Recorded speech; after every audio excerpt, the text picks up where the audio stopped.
Welcome to लॉबडी। आज हम समझेंगे सेक्शन 368 ऑफ BNSS 2023 जो बताता है कि अगर किसी एक्यूज को ट्रायल के दौरान अनसाउंड माइंड या फिर मेंटल इनकैपेसिटी पाई जाती है तो कोर्ट को क्या प्रोसीजर फॉलो करना पड़ता है। तो चलिए शुरू करते हैं। सब सेक्शन 1 कहता है कि अगर ट्रायल के दौरान मजिस्ट्रेट या फिर कोर्ट ऑफ सेशन को लगता है कि जो एक्यूज है वो अनसाउंड माइंड का है और अपना डिफेंस नहीं कर सकता तो कोर्ट सबसे पहले इस फैक्ट का ट्रायल करेगा। अगर मेडिकल या फिर कोई और एविडेंस देखने के बाद कोर्ट सेटिस्फाई हो जाता है तो एक फाइंडिंग रिकॉर्ड करेगा और केस की प्रोसीडिंग्स को पोस्टपोन करेंगे। ठीक है। Then we have sub section 2।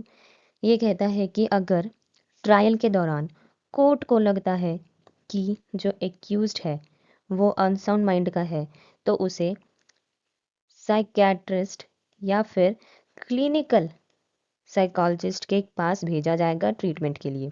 Doctor या फिर साइकोलॉजिस्ट अपनी रिपोर्ट कोर्ट को देंगे।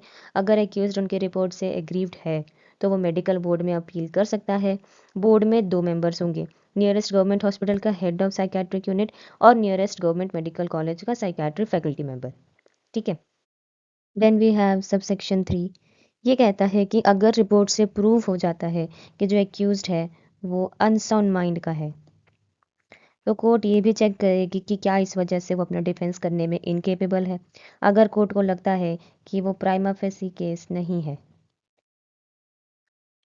तो बिना ट्रायल पोस्टपोन किए एक्यूज्ड को डिस्चार्ज कर दिया जाएगा और उसके साथ ही सेक्शन 369 के हिसाब से डील करा जाएगा। ठीक है।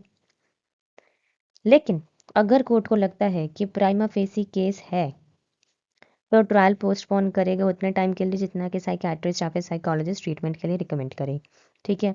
क्लॉज सबसेक्शन 4 कहता है कि अगर कोर्ट को लगता है कि एक्यूज्ड पर प्राइमा फेसी केस है लेकिन वो इंटेलेक्चुअल डिसेबिलिटी की वजह से डिफेंस करने के लायक नहीं है तो ट्रायल नहीं होगा और उससे सेक्शन 369 के हिसाब से डील किया जाएगा। ठीक है। So this was simple explanation of section 368 of BNSS 2023. If you found this video useful, do not forget to like, share and subscribe your law buddy for more such legal content. Thank you.